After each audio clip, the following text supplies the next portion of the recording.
ಇವರು ಕೃಷ್ಣಪ್ಪ ಅಂತ ಹೇಳಿ ಬಹಳ ತಲೆನೋವಿಂದ ಬಳಲ್ತಾ ಇದ್ರು. ಅಂದರೆ ಇವರು ಸಮಸ್ಯೆ ಹೆಸರು ಟ್ರೈಜಮಿನಲ್ ನ್ಯೂರಾಲಜಿ ಅಂತ. ಅದೊಂದು ತಲೆನೋವಿನ ಅತಿಯಾಗಿ ಬಾಧಿಸುವಂಥ ಒಂದು ಸಮಸ್ಯೆ.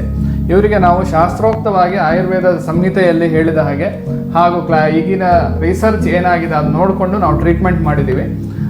ಇವರಿಗೆ ಶಾಸ್ತ್ರೋಕ್ತವಾಗಿ ಹೇಳ್ದಂಗೆ ಪ್ರತಿಮರ್ಶ ನಸ್ಯವನ್ನು ನೀಡಿಬಿಟ್ಟು ಮತ್ತು ಆಯುರ್ವೇದ ಔಷಧಗಳನ್ನು ನೀಡಿಬಿಟ್ಟು ಇವರಿಗೆ ಚಿಕಿತ್ಸೆಯನ್ನು ನೀಡಿದ್ದೀವಿ. ಇವರಿಗೆ ತುಂಬ ಒಂದು ಆರಾಮ ಒಂದು ಕಂಡಿದೆ. ಈಗ 3ನೇ ಕೋರ್ಸ್ನಲ್ಲಿದ್ದಾರೆ. ಈಗ ಟ್ರೀಟ್ಮೆಂಟ್ ತಗೊಳ್ಳೋದು ಚಿಕಿತ್ಸೆಯನ್ನು ಮುಕ್ತಾಯವನ್ನು ಮಾಡಿಕೊಳ್ಳುವ ಹಂತದಲ್ಲಿದ್ದಾರೆ ಮತ್ತು ಸಂಪೂರ್ಣವಾಗಿ ಉಪಶಮನವನ್ನು ಕಾಣ್ತಾ ಇದ್ದಾರೆ.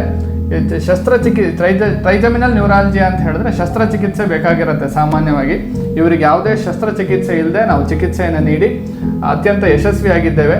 ಅವರಿಗೆ ನಾನು ಅಭಿನಂದನೆಗಳನ್ನು ತಿಳಿಸ್ಲಿಕ್ಕೆ ಇಷ್ಟಪಡ್ತೀನಿ.